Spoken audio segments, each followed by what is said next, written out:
everyone. This is Keith Schneider, principal of Cambridge High School, and I'm coming at you with another kind of PSA. I have some guests with me today. We have Mike Klingbeil, our athletic director, and we have John Leadholm, our dean of students, and our varsity boys basketball coach. And so we wanted to talk to you about what we do here at Cambridge High School in the areas of athletics and supervision.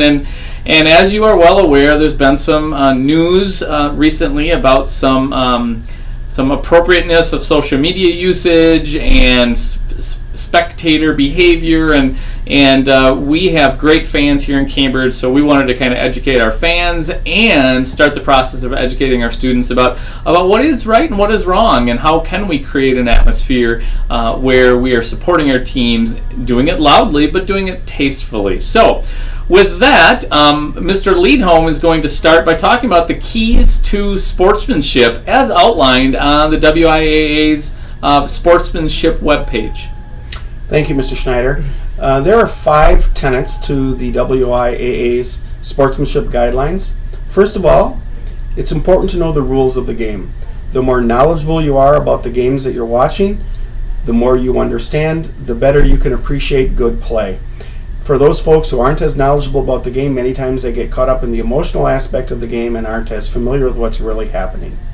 Secondly, we would like all of our spectators to recognize good play by both teams. Many athletic teams are going to show some outstanding examples of athleticism where we're going to see some amazing plays. We encourage you to cheer, be loud, be encouraging for those types of plays. But also, if you see an opponent do the same thing, also show your appreciation for the fact that there is also a great deal of athleticism what they are providing as well. Thirdly, respect your opponent and our spectators.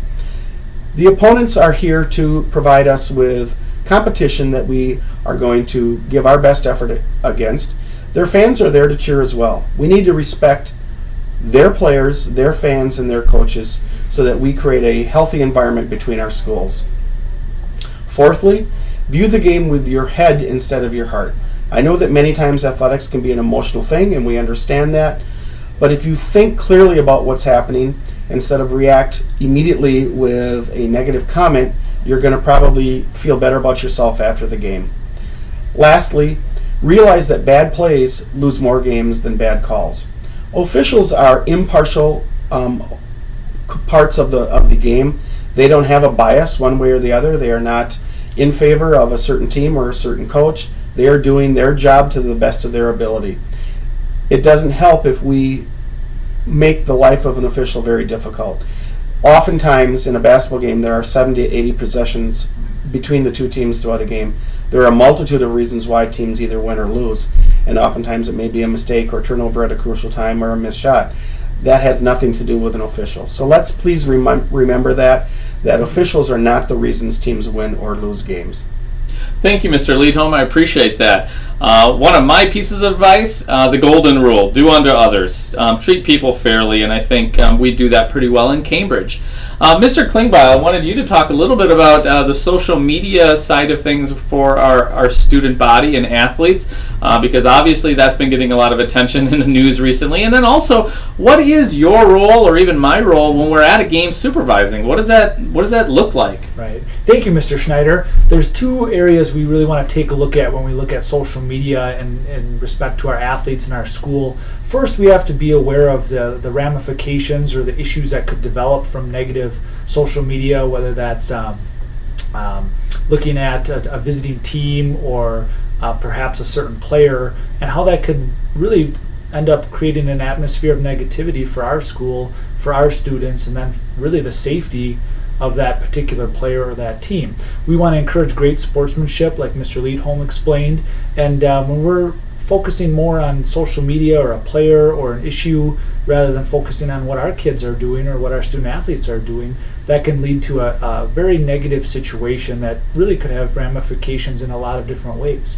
We also want to encourage student athletes to be aware of what can happen to them if they choose to be negative on social media. We do have an activity code. We do have information in that activity code about social media and about how we represent our school and represent ourselves. We want to make sure we're doing that in a positive way. We want to make sure we're encouraging of others and it can be very easy in today's culture to want to tear down people that do great things, or to tear down people that break records, rather than be encouraging and setting new goals for yourself based on what those new records may be. The second thing I want to address is, what is the role of an event supervisor at an athletic event? And there's a couple of key roles that an athletic supervisor has to be involved with. The first one is, we have to understand that all of the people that come to an athletic event here in Cambridge and anywhere else are considered guests. So when a visiting team arrives, they are the guests of Cambridge High School. When an official arrives, they are a guest of Cambridge High School. We also have to make sure we treat our guests with respect. So we look out for officials, we look out for the visiting team, we welcome them to the school, we get them into their locker rooms. We also have to be mindful of our workers, our table workers, whether that's a person running the scoreboard or working the clock. There's a variety of roles that adults work at athletic events, and so we want to take care of them. We get them a bottle of water, we get them where they need to go, welcome them, and really take care of all the people at an athletic event. After that, then we begin to make sure everything's ready for the game, making sure that everyone has what they need, game balls ready to go, the floor is clear, there's not any safety issues in or around the facility. If there's something that isn't working, we get that repaired and get it ready to go so the contest can proceed as planned. And then as the game begins, we want to make sure we focus on behavior, whether that's fan behavior or student behavior, and making sure that everybody is able to participate in a respectful and responsible way. We want to make sure that the safety of others is protected. We want to make sure that we're representing ourselves and our guests in a positive and healthy way. Thank you, Mr. Klingbeil. I appreciate the information. There's a lot that goes on to running an event here at Cambridge High School that many of you aren't aware of. Now back to the sportsmanship and the cheering. One of the things that we are going to do is we're going to engage our student body over the next several days and weeks and have that discussion about what is it that you want to do in terms of cheering for our teams, and actually work with our student body to come up with great cheers to get everyone motivated and engaged and encouraging to our fans and our athletes on the floor. So that's one thing we're going to do with our student body. We do have time set aside on the 22nd of the month to do just that.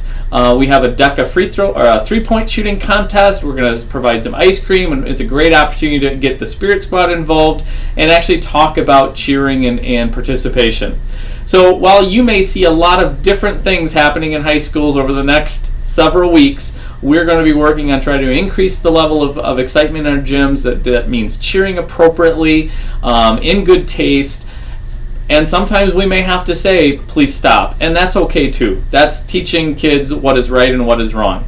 But it is our hope that we can do so successfully, and our athletes will notice it, our fans will notice it, and you as parents will notice it as well. So I want to thank Mr. Klingbeil and Mr. Liedholm for coming on to this PSA with me. And if you have any questions, give us a call.